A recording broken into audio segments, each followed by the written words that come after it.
Some show up at Keeneland just to be beautiful, some for the burgoo. Me, it's because the best handicapping challenge on God's green earth is right here in Kentucky.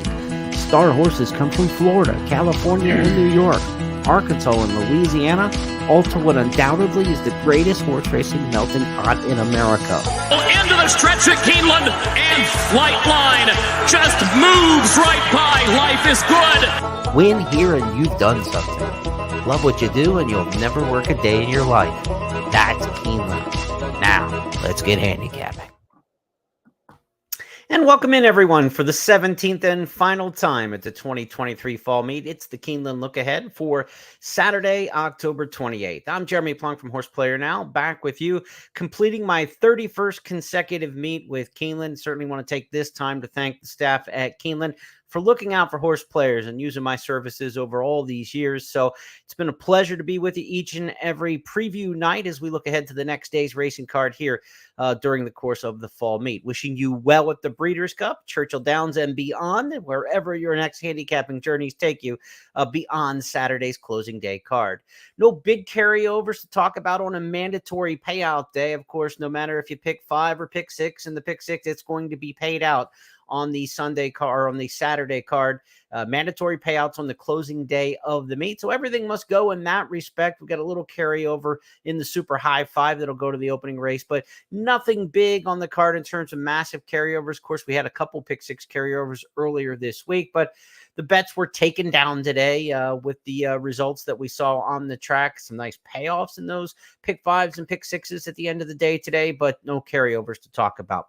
Weather looks pretty decent, 40% chance of some showers, but most of that rain by percentage, according to weather.com, is supposed to come later, 7 o'clock and on the Saturday afternoon into the evening in Kentucky. So maybe a bigger problem for folks trying to watch some college football or get around the town on Saturday night. But I think we're going to get through the card in pretty decent shape. Some rain on Thursday night into Friday. Didn't do anything negative at all to the racing at Keeneland today. So we had a fast track and a firm turf course. I would expect we get the same thing for the closing day Saturday card. It was a busy day at Keeneland today, not only the live racing, but a lot of Breeders' Cup workers got their final moves before heading to Santa Anita. Many of those with Keeneland resumes built at Keeneland here during the fall meet. Trainer Todd Pletcher had basically his whole arsenal out on the track at Keeneland on Friday morning. Some notable works here. Candied, the winner of the Alcibiades Stakes. These all worked a half mile on the main track, by the way. Candied went in 49 1/5. We'll head out to the Breeders' Cup Juvenile Fillies next off of her victory in the Alcibiades. As for Locke, the horse who won the Breeders' Futurity for Pletcher, the 2-year-old headed towards the Breeders' Cup Juvenile. Locke worked a half mile this morning in 48 flat, the fastest of all the Pletcher workers that we're going to talk about with Breeders' Cup implications to them. Pletcher also had his Coolmore Turf Mile winner, the horse heading towards maybe the Breeders' Cup Mile, maybe the Breeders' Cup Turf. Seems more like Breeders' Cup Turf from what we've heard. Up to the Mark, the big Pletcher winner of the meet, winning opening weekend in that Coolmore Turf Mile. The grade 1 winner worked a half mile on the main today in 48 4. 2 works back now for Up to the Mark since that win. That's good to see. Remember, Up to the Mark had the long layoff from Belmont Stakes Day all the way to the Coolmore Turf Mile. When a horse has a long layoff like that, you wonder how they bounce out of a race. How quickly do they get back to the work tab? Do they stay right on schedule, or did that comeback race knock something out of them? We did not see that in terms of spacing on the workout tab with Up to the Mark. He seems to have come out of the Coolmore Turf Mile the way you want to. He's working right on cue and right on schedule. Again, he was on the track this morning, 48 4 for Up to the Mark. And one non-Pletcher runner to talk about as far as the works went this weekend, or this morning, I should say, Ugiri, the filly who won the TCA, the Thoroughbred Club of America, prepped for the Filly and Mare Sprint. That Rudolph Brisset trainee worked this morning a half mile as well, 48 2/5 for Ugiri. So good news, knock on wood, for those Keeneland alumni as they head out to Santa Anita to contest the Breeders' Cup. Now just 7 days away. Breeders' Cup Friday, 7 days away. Breeders' Cup Saturday coming up at Santa Anita, where a lot of these horses we're talking about from Keeneland could really make their mark on Breeders' Cup Saturday. Of course, we know Chad Brown's turf mares and mile participants could be effective out of the races at Keeneland. Gina Romantica in Italian, those types. Maj, who ran such a bang-up race when she won the Queen Elizabeth II Challenge Cup. Lindy, the QE2 runner-up, also headed out to Santa Anita. They may go separate ways. Mosh to the mile, Lindy to the filly and mare turf. A lot of Keeneland representation coming up in the Breeders' Cup next week, as we would expect, even when the Keeneland races aren't the direct lead into a Keeneland Breeders' Cup. Still a very effective meet. And of course, the spinster winner that we saw, Idiomatic, how impressive she was. She'll be heading out as one of the favorites for the Breeders' Cup Distaff. So a lot to look forward Breeders' Cup wise. Okay, let's wrap up what we saw on the track today. Another big day for jockey Tyler Gaffalione. He had 3 wins on the card. He had 4 on Thursday. So 7 wins over the last 2 days for Tyler Gaffalione. He's all but put away the leading jockey title. He's got 23 on the meet, 4 more than Luis Saez. Mathematically, Saez could still be alive, but it is going to be impossible probably to catch Tyler Gaffalione. Same in the trainer standings. Brad Cox had another good day today with 2 victories, including the Myrtlewood Stakes with You Almost Had Me, a stakes win today for Cox. That puts him at 12 for the meet in victories, 7 for Chad Brown in second place. Chad Brown had the other stakes win on the card today, and Chad also doubled up on the program. He won the final 2 turf races today. Chad Brown winning the Valley View Stakes with Surge Capacity rallying up the inside under Joel Rosario, if you missed that one. Chad Brown won 2/3 of the Keeneland Turf Pick 3 today, and it paid $1,500. So it's a great bet. $3 minimum, low takeout. You don't need a lot of chaos when those are the parameters to get a nice return. If you'd told me at any point in the meet you could get 2/3 of a turf pick 3 with Chad Brown and get $1,500 on the return, I'd say I would take that most any day. So good stuff today on the track that we saw at Keeneland. As we get to the final race card of the meet, it will be a 10-race program just like we saw today. So let's take a look at the big picture for Saturday, October 28th. These are the way the multi-race wagers and the stakes line up on the program. Pick 5 is going to start in race number 1, the early pick 5. The early pick 4 starts in the second. Pick 6, again, no carryover, but it's a mandatory payout in all these pools. Race number 5 starts the pick 6. It'll also start that $3 Keeneland Turf Pick 3, which will be on races 5, 8, and 10. Our first of 3 stakes races comes up in race number 6, and that's going to be the 2-year-old Colts sprinting on the main track. We saw the Myrtlewood Stakes today for the 2-year-old fillies on the main track. The Brothers Stakes to that comes up in race number 6 on Saturday, the kickoff leg of the pick 5. It is the Bowman Mill Stakes, so that'll go as the 6th. Late pick 4 starts in the 7th. We've got stakes action in race number 8. That is the Bryan Station, a mile on the turf for the 3-year-old Colts, part of the Keeneland Turf Pick 3. And then the featured race on closing day, the Fayette Stakes for the older handicap division runners on the main track at a mile and 1/8. That goes as race 9. And we wrap things up. The Keeneland Turf Pick 3 completes in a race number 10 on the card. We've got 3 key plays for you. Races 5, 7, and 9. We'll explain what the headlines mean as we get to each and every one of those races throughout the card. Let's get rocking and rolling, doing some handicapping here as we start in race number 1. Here's a look at the Keeneland Handicapper Selectors box. You can go to Keeneland.com in the expert pick section and download this or print it out. A nice, easy print function prints nicely on one page if you want to have your selections across the way from Scott Hazelton, Tom Leach, myself, Caton Pradar, and Kim Nelson. We do this to try to give you a sense of where common opinions might be and what kind of races might have a little chaos about them. Well, race number 1 is a common opinion. 4 of us are all in on Born Flawless across the way, which happens to be the second choice for Kim Nelson. She's got Juleston on top as the other potential runner in here. Now, this feels a little defaultish to me in that we're all kind of ending up with the same horse in this particular race because I do not feel this is a race with the standout.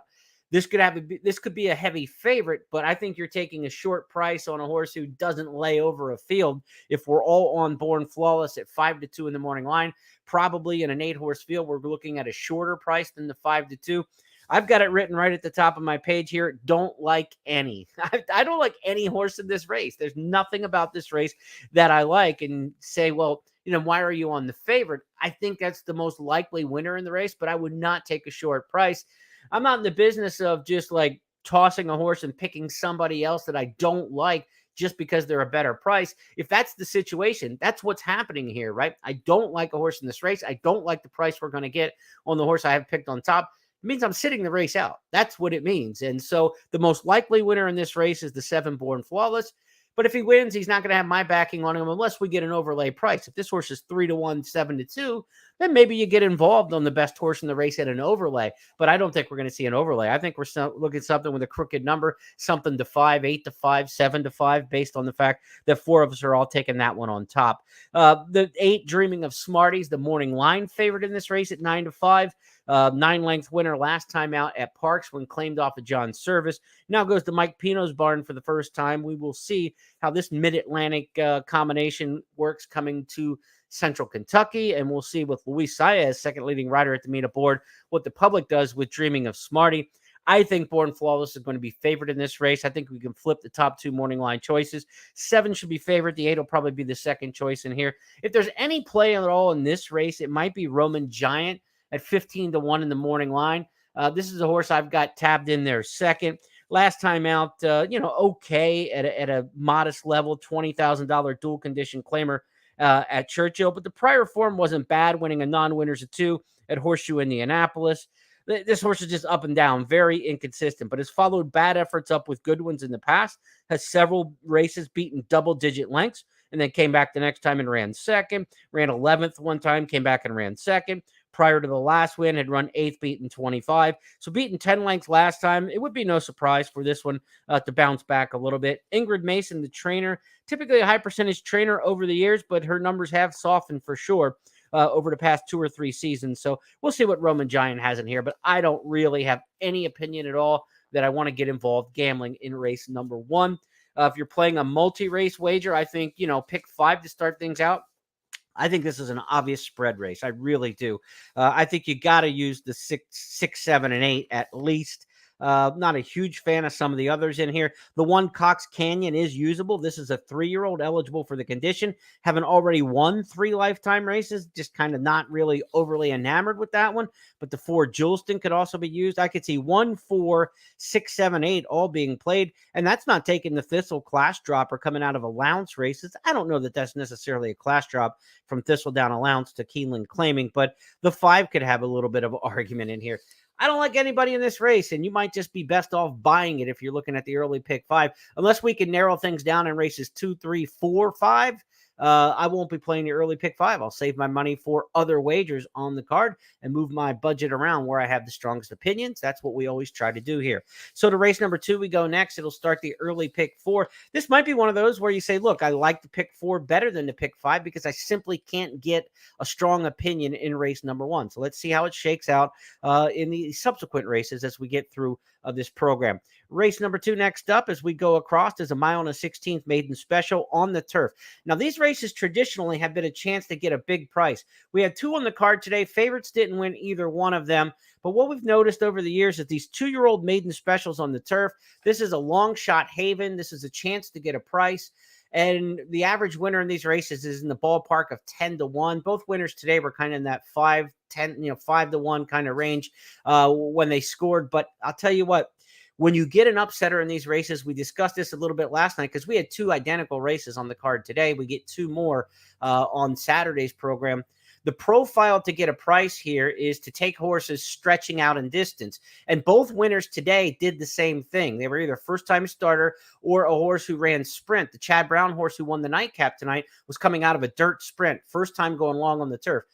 Folks have overbet turf route experience in these races in the past.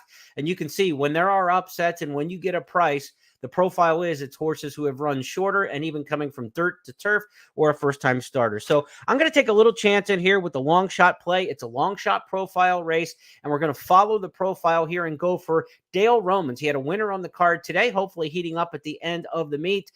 We've got Romans' horse on top in here named Jay Bird Time. And you see I'm on the island here. Nobody else has Jay Bird Time in their top 2. Kim's got that one picked 3rd. So we should get a nice price.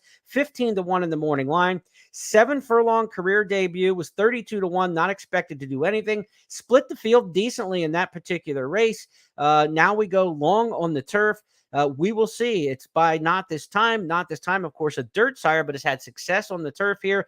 And that's not a surprise because Not This Time is the son of Giants Causeway, who obviously is a big-time turf route influence. So we're going to see if Jaybird Time can like the turf and like this stretch out in a 2-year-old maiden special that just simply doesn't look like it has any massive world beaters in it in the lineup that we can see on paper to this point. So I've got the 5 on top, and as you look across, this is a race where Publius is chosen by Kim and Tom. And then you've got Disattached, the 2, and Raquel, the 3, as the top picks for Caton and Scott. So 5 different handicappers with 4 different horses on top in this particular race. So it's not a race where everybody's dialed in on the same opinion. I think you can spread out and try to get a little creative in this particular spot. Brendan Walsh has had a great meet. He's going to send out Raquel in here. Flavian Pratt, top turf rider at the meet. I believe he picked up his 10th turf win of the season on the card today. Raquel, definitely a horse off a Kentucky Downs race last time who made a middle move and then flattened out in that. I think that horse obviously has a major play in here, so I would not be surprised if the 3, Raquel, is one to watch, or the 7, Lat Long. Lat Long comes off of a race on the dirt at Keeneland by Liam's Map out of a Street Cry mare. Not sure this one's going to like the turf per se, but certainly you have to like that last running line for Lat Long, the 7. Third place finish behind Doorknock. Doorknock was that very impressive son of, or I should say brother to Mage, the Kentucky Derby winner this year. Doorknock looked really good breaking his maiden back on October 14th. Lat Long goes for trainer Kenny McPeak, and McPeak has had an unbelievable turnabout to this 2023 fall meet. Through the first 12 days of the meet, Kenny McPeak had 1 winner. He was sitting around 1 for 30-something for the season. In the last 4 days, he's had 5 winners. He had another one today. He's breaking a lot of maidens. Lat Long, the 7 in here, would be another to add to that on closing week. The McPeak barn is going really good right now. But I caution again, in these races of taking favorites and short prices, it's not been the way to go. And just because Lat Long's run well at a mile and a 16th, and we've got a 2-turn mile and a 16th on turf here, again, that hasn't been a great predictor of success in these 2-year-old turf routes over the years. You don't necessarily need to have run already at the distance, around 2 turns. So let's take a little bit of shot. Let's be a little creative in here with Raquel, or Jaybird Time and Raquel as my top 2 in here. Lat Long obviously has got some respect. There's some other horses in here that are very usable. So it's not a race I don't think that we narrow down. I think you want to be at least 3-4 deep in this particular spot if you're starting the pick 4 in race number 2, or if you're in leg B of your early pick 5. But you can see already, I don't have a strong opinion in the first. In the second, I think we need a couple in here to be safe. So if we're going to play the early pick 5, we got to start narrowing at some point, or we're just looking at saving that budget for another wager. Let's go to the 3rd on the card. Race number 3 is a 1.125 allowance race in here. And this is a race, historically, these 1.125 allowance races at Keeneland, you want to be pretty forwardly placed in these. Typically, you're getting horses who don't want to run the 1.125, or you're getting horses that are just kind of on the slower side. So anytime you get that and they're just trying to go the extra distance because they're on the slower side, and you get horses who are stretching out beyond their means, these races usually set up for horses near the front of the pack. I don't see a lot of speed in this race. That's why I'm on number 2, Promise Me a Ride. It's a 3-year-old taking on other 3-year-olds in this particular spot. There are no elders in here. It's not a 3 and up. It's just straight 3-year-olds. Promise Me a Ride comes out of the Super Derby at Louisiana Downs. Not the race that it used to be, and I'm not looking at the Super Derby as any major drop in class. In fact, this allowance race could, in some cases be considered as strong or stronger than that race, even with the $200,000 price tag. Didn't run that day, but prior to that went almost wire to wire at Ellis Park on the pseudo 2-turn mile. This horse has run well at Fairgrounds near the front. When you get Promise Me a Ride near the lead, this horse has been near the lead 3 times, has 2 wins and a decent 4th place finish in the others. So I'm expecting Ricardo Santana Jr., who's a good speed jockey, to send Promise Me a Ride to the front. I don't see a lot of other speed in this race at all. I'm not sure where any other pace comes from. If Santana does not be aggressive here and gun to the front, I'll be shocked. There's just no reason whatsoever not to do so. Maybe the one Tahoe run, if asked really hard, could outbreak the one. At worst, or outbreak the 2. At worst, you're sitting second behind that one. Promise Me a Ride, to me, a pace play. It's Brad Cox. His horses in the 2-turn dirt routes at Keeneland have just been, just absolutely tough. 32% winners in these mile and a 16th, mile and an eighth races over the years. Promise Me a Ride, I think, one we can lean on pretty well. King Ice, the 6, is one coming out of Indiana bred races, but a deep closer who, is going to need a little bit more pace than what we see here, I think, to have any success to win the race. But King Ice is the kind I like to rally on, maybe run second or third in here. I think the price will be decent. I think this one at 4-1 in the morning line could go up a little bit in price coming out of the Indiana bred races. But the one thing about those Indiana bred races, the last 2 were against older horses. So while the rest of this field has been running exclusively against 3-year-olds, King Ice having those 2 races against older horses, including a stakes win, I think bears pretty well in here. So the 6 King Ice, the one to use underneath for me. 2-6 Cold Exact in here. I would single the 2 in multi-race wagers. And when you look across the handicappers picks in here, Bromley, top choice for Caton and Scott. Then you got W&L, a horse who just hasn't developed from a 2-year-old season to now, and Curly Jack in here as well. So I think this is the way this race goes. And Bromley could, for Johnny Velasquez, be the other one that presses Promise Me a Ride. Probably that horse shows the second most amount of speed. Was able to get near the lead at Churchill in the debut, but since then has been more of a stalker. Does come out of a 6-furlong race. So if you want to tell me Bromley's going to press the 2, then maybe we get a horse race set on. But I think Santana will be aggressive with the 2 and just goes for it. So 2-6-3 or 2-6-4, the way I'm seeing things in race number 3. Let's go to the 4th race on the card, and race number 4 next up is a maiden special weight 6-furlong race. These races typically go to horses from Churchill Downs or first-time starters, but historically, and this meet as well, but there's a couple interesting horses in here that have been off since Oaklawn, in the spring that are making comeback races that have me a little bit interested fresh off the bench, almost treating them like a first-time starter. When you've been off 6 months at this point in your 3-year-old season and come back, you're more of a fresh face. The horses who ran at Churchill last time are few in numbers in here. Kid's Last Laugh for Kenny McPeak. Maybe you come back on the McPeak train to keep rolling here late in the meet. The one Musical Prayer comes off a 3rd-place finish in the debut at Churchill. Foxfire comes off a 2nd-place finish at Churchill out of that same race as Musical Prayer. So those 2 are rematched in here. But I like Rubia maybe as a little bit of an upset price in here. I thought the races at Oaklawn were pretty decent. They were spread out, so they've had a hard time keeping this Tapiture filly healthy. But Asmussen's been able to get a fairly steady series of workouts into her. She's got a workout over the track here at Keeneland. That was one of her best, showing that maybe she's perking up as the race nears. I'm expecting Santana, an aggressive early gate jockey, to try to show some speed in here. There are some horses to the inside that maybe can break. Foxfire showed some speed in the debut. Maybe Rubia follows that one right out of the gate and can be forwardly placed. I'm taking a little bit of a shot in here at 6-1 in the morning line, but not a lot of confidence. The 7 Bourbon to Blame one, it's a little interesting to me as a first-time starter. A really faster workout than you'd expect for the pedigree and for trainer Dallas Stewart towards the debut.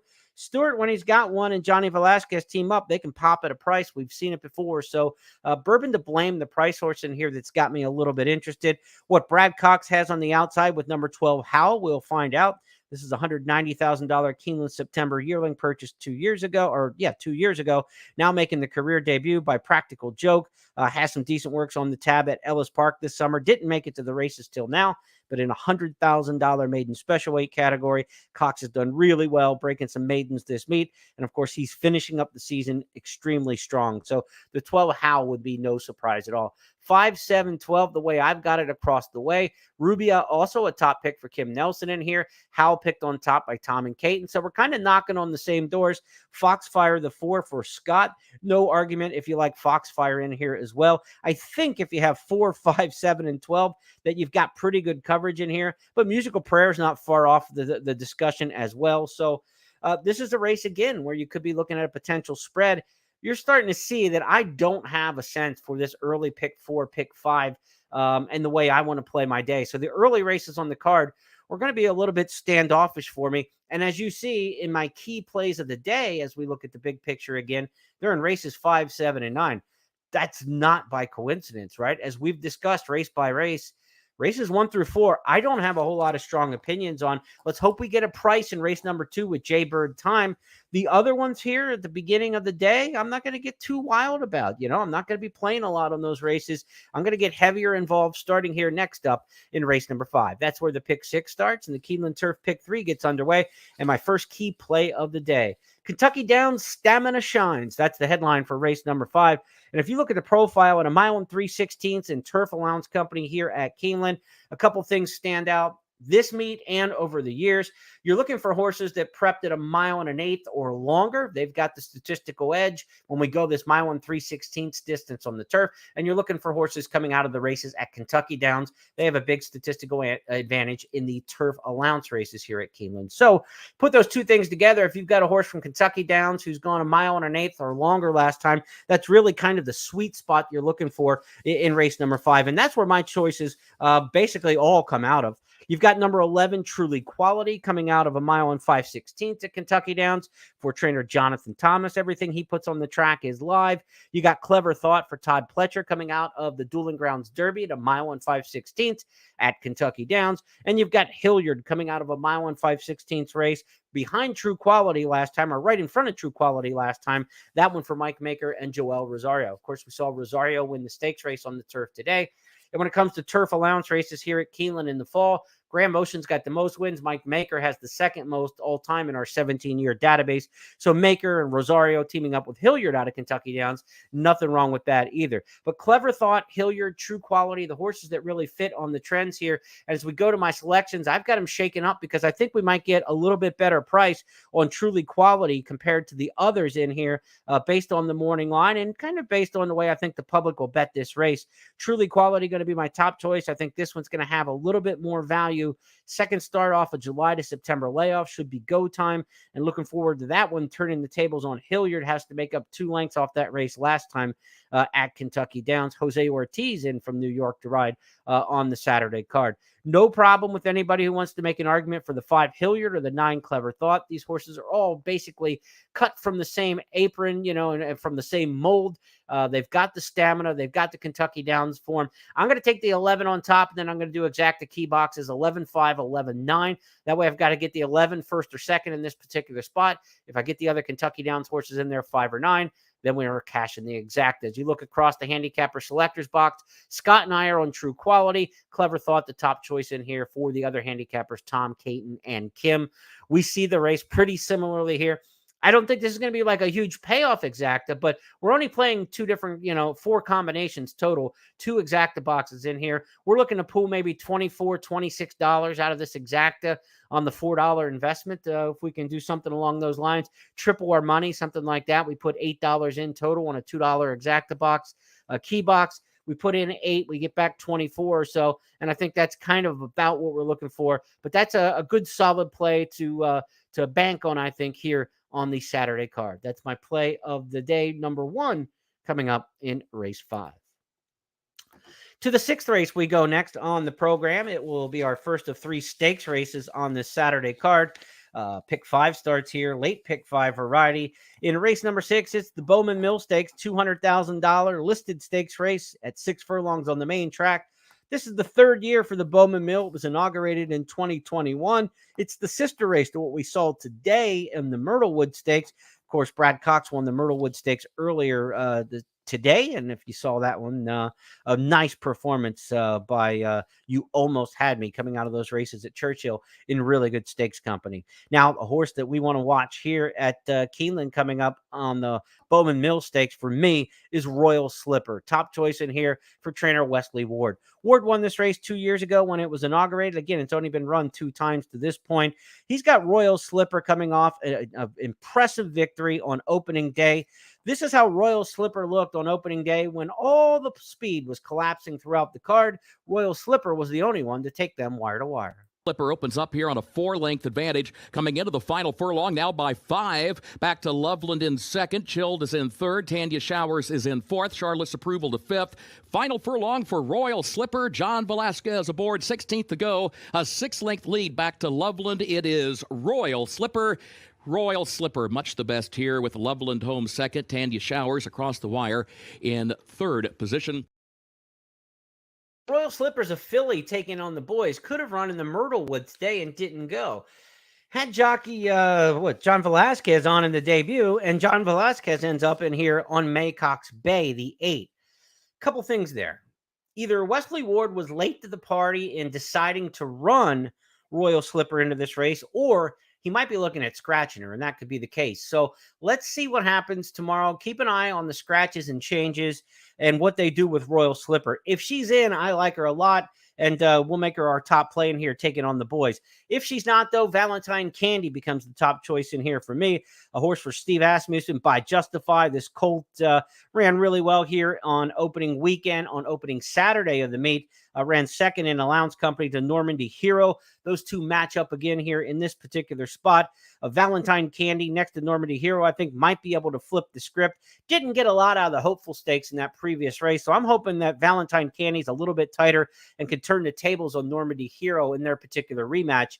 I've got this one 3, 2, and 1 amongst the top choices in the Bowman Mill Stakes, race number 6. As far as the other handicappers across the way, Maycock's Bay gets a top choice. Glengarry, the 4, and the 7, Coles, also gets a top choice in here by both Caton and Scott, making the move from the turf to the dirt. So an interesting surface change for that Wayne Catalano trainee. Gets Tyler Gaffleone riding. This is a situation, though, if Royal Slipper is in, I think she's the one to beat, but I do have some suspicion that we may not see her compete. If not, I'm going with Valentine Candy on top. I think this is a race you want to get a couple players in here, though. I don't think this is a race that you're just sitting and locking down completely on a single. If Royal Slipper is in the race, I would single her. If she comes out, I think you want to use a few of them in here. 2, 1, 7, 8, all kind of combinations that you can consider in a race number 6.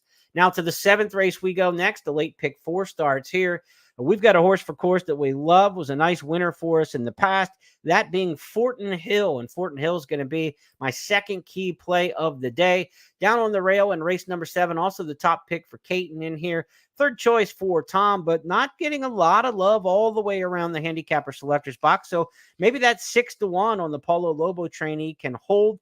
7-year-old has not raced often. Fortin Hill's run 14 times as a 7-year-old. But the 2 races at Keeneland were really good, including that win here last fall, in the spring, I should say, in April. And here last fall ran a good third behind Nakatomi and endorsed a stakes caliber allowance race in that one. Fortin Hill loves it here at Keeneland. That's going to be my top choice in here, and a very solid play on top. Traeger, the 2, and Chasing Time, the 4, the others in here that I'd use on the underneaths. Traeger comes out of a couple nice races and wins, determined wins at Santa Anita and Del Mar. That sounds recent, but those were January and last December at Del Mar, not the summer at Del Mar. So Traeger's going to come off about a 10-month layoff, almost 9-month layoff for trainer Mark Glatt. Glatt having a good season out at Santa Anita in 2023. Traeger shows up here in an allowance race, and the allowance purse is $140,000. So it's like coming on the road for a stakes race. The Californians who have shipped east have run representatively well here at the meet, but not dominant by any stretch. Traeger would certainly fit in this race, but I like Fortin Hill, horse for course, solid play in this one. So if you're looking at multi-race wagers late in the day, pick 5, the pick 4 starting in this race, I will be singling the 1, Fortin Hill, and beat that one to win and help make my day 6-1 in the morning line if we can get that one in. Caton also on the same runner in the spot, Fortin Hill. Let's go to the co-featured race, the Bryan Station, race number 8. Next up, this is the middle jewel of the Keeneland Turf Pick 3, middle leg of the Keeneland Turf Pick 3. I don't know if we're regal enough to call it a jewel in a Turf Pick 3. If it pays $1,500 like it did today, though, I guess we could put all the regality on it that we want. So middle jewel in the Keeneland Turf Pick 3 will be the Bryan Station race number 8. I think this is a standout favorite here. More than looks, gets a great pace setup. I've said this before on the show, and it matters at Keeneland. It matters at whatever track you handicap tomorrow or the day after or the day after. When the best horse in a race gets the right pace setup and a pace advantage, they rarely give it back, right? A race shape and a race setup is the most powerful thing in all of horse racing. A race that doesn't have a lot of speed and you're a front runner, that's perfect. A race that has a ton of speed and you're a late runner, that's perfect. Now you're also the best horse in the race and you get the right setup. Those horses rarely give away that kind of advantage. That's what we have with More Than Looks. Shot out of a cannon last time out and winning the Jefferson Cup at Churchill. Classy Cherie DeVoe trainee. This 3-year-old colt looks like a future star on the turf. I love the way that Cherie has handled this runner by coming here and running in the Bryan Station. They make the listed $200,000 stakes leap now to grade 3 company, $300,000, a nice gradual move instead of throwing this horse to the wolves. I talked to Jeff Siegel on another podcast I do earlier today, and he was in agreement. We think More Than Looks can be a horse who ends up in a race like the Pegasus World Cup Turf, running for 6 figures, 7 figures in January if campaigned properly. And if that horse is as good as I think, More Than Looks will handle this field in the Bryan Station. 9-5 in the morning line under Johnny V. We're not going to get much of a price here. We're not looking at a straight win bet, obviously, but I think we are looking at a single in the multi-race wagers. So if we can get Fortin Hill home in race number 7, if we can get this single in race number 8, feels pretty good now that you've got, the late pick 4 and the late pick 5 shortened down with a 6-1 single with a favorite that you want to single. Maybe we can get ourselves a price somewhere else. We can narrow down and try to attack some of the other races or play a more focused ticket that doesn't have that many combinations, but play it multiple times. So if you're a $40 pick 4 better, and it only comes back at costing you $4 for every time you want to play it, you play it 10 times and spend your 40 that way. That's the benefit of saying and admitting that you don't have an opinion early in the card like I did today. All these races where I'm like, don't like the race, can't put together a good ticket. That just gives you more bullets in your same bankroll to play in later races. So now you can see we like the back half of the card. We think we have 2 potential singles. So don't waste your money early in the day. Make sure that you got that money to fire with when the opportunity presents itself later on. So you can see back half of the card is going to be my emphasis on attacking and wagering. Let's look at the other handicappers picks across the way here in the 8th. More Than Looks, top pick in here for Scott and I'm shocked that only 2 of us have More Than Looks picked on top. Appraise the top pick for Kim. Smoky Mandate picked on top for Caton. Talk of the Nation, top pick for Tom. More Than Looks gets a couple looks in the 2nd spot. Caton going away from More Than Looks altogether. She's going 4-1-10 in here. I thought Mustache is a horse if you want to look at the exotics. There is a lot of pace in here, and Mustache is going to be part of that pace. But I've always liked this horse. I thought Mustache has run some races that are surprisingly good. Pretty determined front runner. The last race at Kentucky Downs, I'll forgive any horse with an effort at Kentucky Downs, can bounce back after running off the board at Kentucky Downs 4th last year. Mustache came to Keeneland and ran a good 2nd over this course in the Indian Summer. Was here in the Transylvania and won earlier this year. So we know Mustache likes the course here at Keeneland. I think that's the exact horse underneath, maybe that can offer a little bit of value. 9-5, the way I would play the exactest in this featured race, but I'm looking at multi-race wagers. I want to get Fortin Hill to More Than Looks in a big daily double. So race 7 to race 8, I'm playing a 1-9 double, absolutely. And I like a horse in the 9th race at a price, Il Miracolo. So I'm going to try to play some doubles 9-7 from races 8 and 9. We'll try to get in and out of the 8th race with More Than Looks winning at a short price through the daily double. And then we'll try to get a long shot home 2nd in Mustache, 12-1 in the morning line in the exacta for our intra-race play. So that's how we're going to attack race number 8, the co-featured Bryan Station. 9th race on the card. Our stakes continue here with our 3rd and final best bet on this closing day card. It's the Fayette Stakes, $350,000, a mile and an 1/8 here. Now, Il Miracolo is a horse who, if you followed the Belmont Stakes this year, you say, I remember that name. He was overmatched then in the Belmont. This is a horse who is very one-paced, Il Miracolo. I tried him a couple times on the Gulfstream Road to the Florida Derby Series, thinking as the distances got a little longer, this really one-paced and flat, even horse was going to see horses to start come back to him. It didn't happen down in Florida. He couldn't kick with Forte. He couldn't kick with Mage in those big stakes races down there. But as the season has progressed, you can see his form. He has gotten better and better. And as he got a mile and an 1/8 at Saratoga, he ran 2nd in the Curlin Stakes in a really good effort there. And then next up in the Smarty Jones at Park, he punched out a lesser field to show that he's maintained his form. And last time out in the Pennsylvania Derby, I thought he ran a very good 3rd in there behind Saudi Crown and Dreamlight, 2 quality 3-year-olds. This horse is getting better and better. And what I like is the 2 best races on his form at Saratoga and Parks. Luis Saez was the jockey. This is, again, a horse who's very kind of one-paced, paced, and plugs along.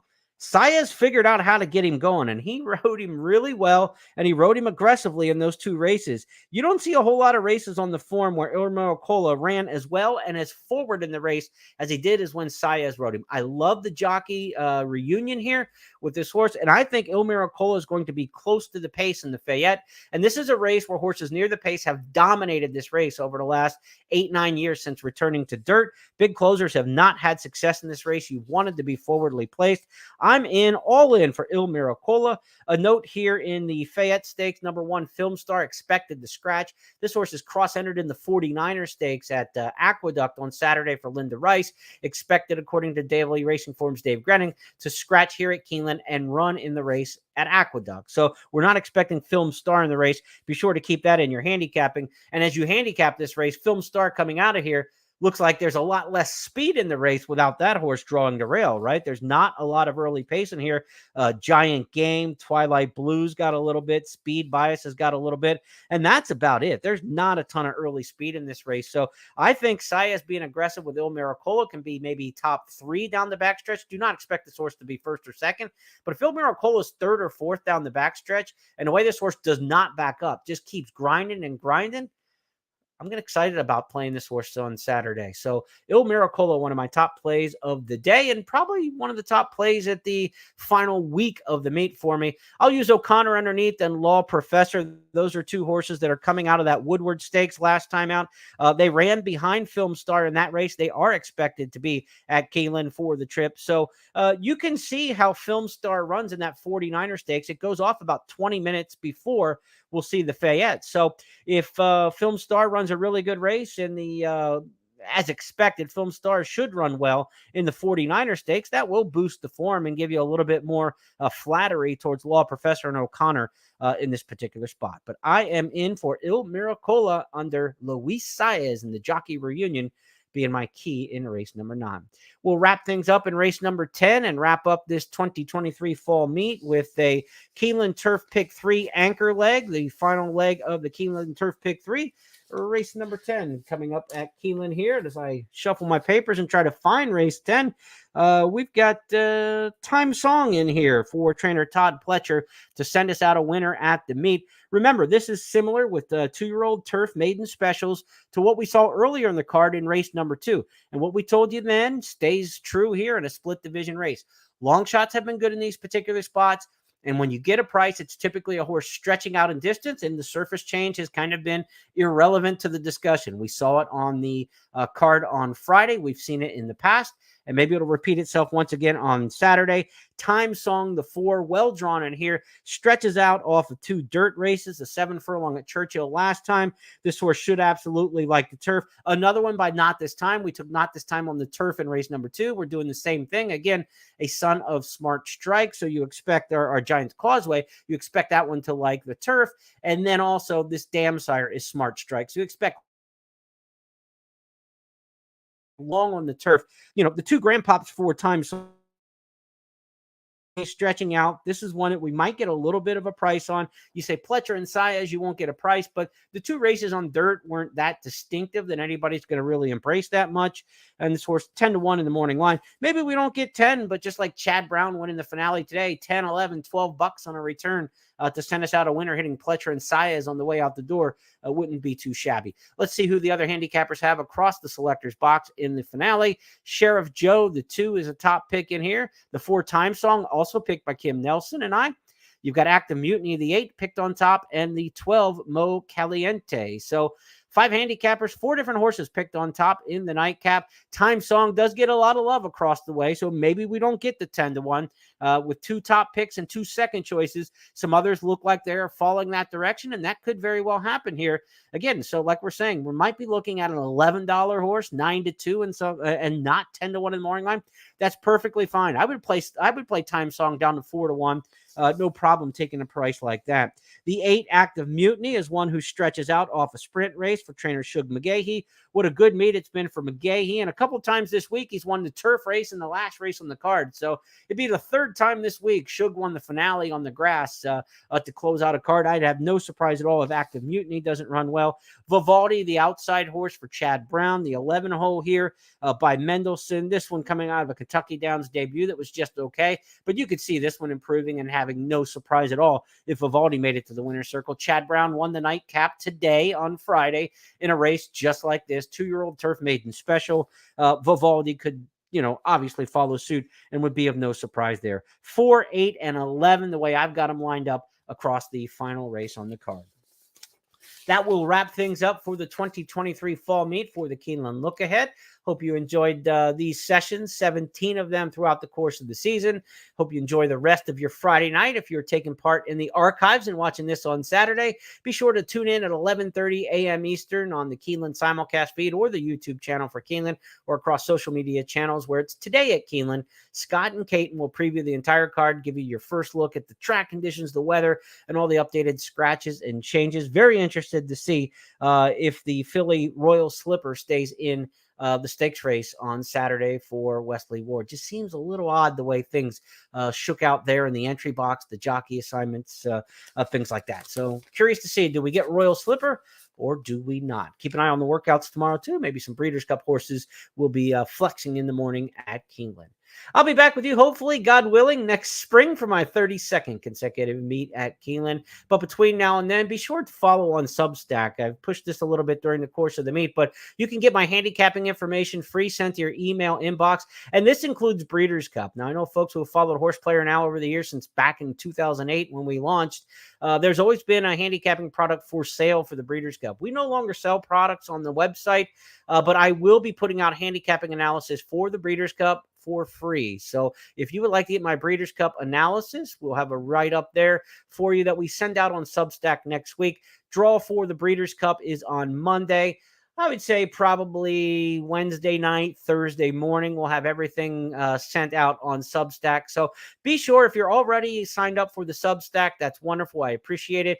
You'll get the stuff sent to your Breeders' Cup. But again, no charge for the Breeders' Cup commentary and the handicapping selections for the Breeders' Cup. Thanks to the great folks at Keeneland for having me back. All the folks, Dara Mullins and her marketing team, and all the great folks on social media that have helped make Keeneland Look Ahead a real success. Good luck to you on Saturday on the final day of the card, and good luck to you at the Breeders' Cup. Signing off. Have a great night.